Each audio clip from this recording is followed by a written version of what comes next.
ஒரே சமூகத்தில் பிறந்தால் என் தங்கை சாலினீஸ்வரம் ரேஞ்ச் ரோவரில் ரிப்பன் மாளிகையில் இருந்து வெளியே வருகிற பிரியாவும் வாசல்ல பசியோடு 10 நாளாக போராடி கொண்டிருக்கிற அக்கா தங்கையும் ஒன்றா ஒன்றா? எப்படி? அதுக்குதான் பிரியாவை கொடுத்தது. பிரியாவை கொடுக்கணும்னு ஒண்ணும் இல்லையா? அவனுக்கு தெரியும் முன்கூட்டியே தனியாருக்கு நம்ம கொடுக்க போறோம்ட்டு. முதல்ல இது இங்க சென்னை மாநகரம் தாழ்த்தப்பட்ட மக்களுக்கு இருந்த தனியார் சிறப்பு தொகுதியா தான் இருந்தது.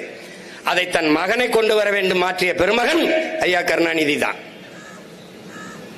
திருப்பி பிரியாவை கொண்டு வர வேண்டும் என்று மாற்றினது இவங்க தான்.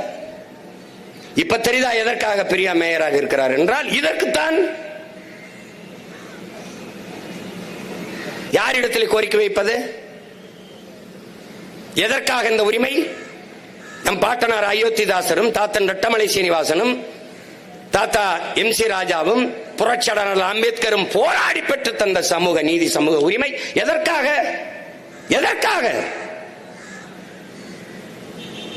எதற்காக? இந்த அடிப்படை உரிமையை கூட இழந்து நம்மவர்கள்ட்டே நாம் போராடி நிற்கிறதுக்கா? நியாயமாக பிரியா மேயர் இந்த போராடி கொண்டிருக்கிற நம் அம்மா தங்கச்சிகளோட உட்கார்ந்து போராடி இருந்தால் புரட்சியாளர் அம்பேத்கர் கொடுத்த சமூக நீதியிலே நம்முடைய பாட்டன் அயோத்திதாசன் மட்டமலை சீனிவாசனும் MG ராசாவும் போராடி பெற்று தந்த சமூக நீதி, சமூக இந்த இதுல நமக்கு நியாயம் இருக்கு. எங்கடா இருக்கு சமூக நீதி? இதுல எங்க இருக்கு?